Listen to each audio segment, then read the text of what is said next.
Hey guys, this is our Joan of Arc blue-red budget deck tech. Um, Obviously we have Nameless Girl and Joan of Arc as our ruler. I really just picked her for two cards, which were Purifying Fire and Inquisition, which are both low converted mana cost or low converted will cost cards, I guess you could say. And they're both very cheap for what they do. Um, Purifying Fire is great with Moojdart and Joan of Arc, 'cause you can get a pseudo 2 for 1, 7 to the face, and 10 to a human. It's also pretty good for killing Grettles, and a few other problem cards like that are just kind of annoying. And then Inquisition is great because you just tap one of your creatures, and you blow up one of theirs, and then if they have two left over, they can copy it. And you can do a neat little trick where if you have two resonators, you can tap one, kill itself, and then copy it and tap your other one and kill theirs and flip Nameless Girl into Joan of Arc. And then we have 8 1-drops, which are Hunter in Black Forest and Apostle of Cain. Initially I had Night of the New Moon instead of Apostle of Cain. Apostle of Cain is a human, so sometimes he'll get blown up when you flip Joan of Arc, sometimes he'll allow you to flip Joan of Arc. But mainly I did the swap because he kills Elvish Priest in combat, and Hunter in the Black Forest he just bounces. He just bounces, and it's not a good feeling when you start with that and they start with Elvish Priest, and I don't know, not good. So Apostle of Cain at least trades with him, or punches through for 5, which is great, because we're more of an aggro burn deck, so it really helps later on. Our 2-drops, we've got Little Mermaid of Tragic Love. She cantrips, so she's fine, just regardless, and they've got a blocker. Makes it a little bit easier to get our weenies through. Duel of Truth is, combined with 1-inch boy, or allows me to kill something of my own to flip Joan a little bit faster. And we've got Voice of the False God, which also lets us flip Joan faster and draws us more cards. And it's just sweet because we're looking to ultimately get to Blazer or Gilles. If you're French, you say Gilles, or if you're American or you speak American English, it's Giles.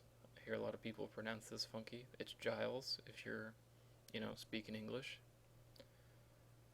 Then we got 43s, a little bit more filter. Lets us get to our burn that we want to kill him with. Crime and Punishment's just good removal.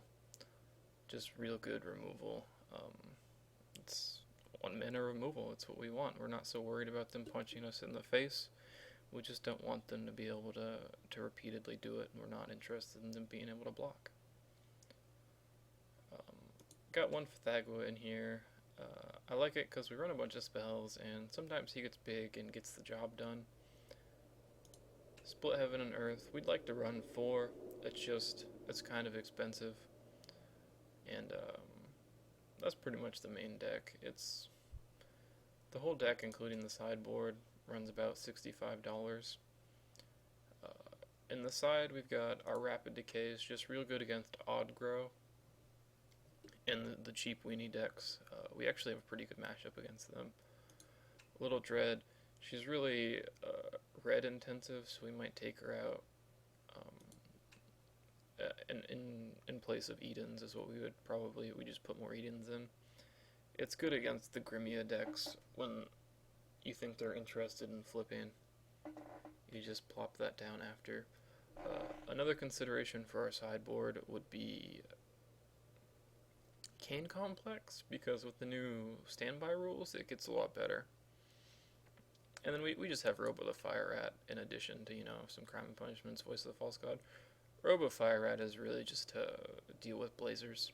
Blazers all over the friggin' place because Blazer's insane.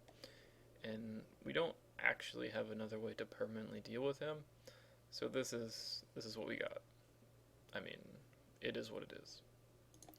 And our stone decks, we've got Moojdart, which eats away, a large chunk of our budget. Moojdart is like 12 bucks. But you gotta run it, and it goes in a lot of decks. That any sort of blue deck is running Moojdart, and it's pretty sweet if you add green to this deck and you go the control route. You can play like Elvish Exorcist and turn your opponent's guys into vampires and blow them up. And we've got 6 fire stones and 3 water stones. We want extra fire stones as opposed to water stones because we don't run any double blue. We do, however, run triple red, double red, and our 1-drops are red. So that's it. It plays out pretty sweet. You win some, you lose some.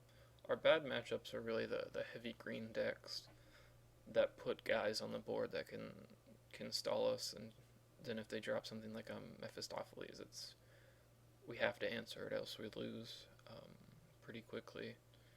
And that's it. So hope you guys enjoy the videos and my gameplay videos on Lackey. Yeah.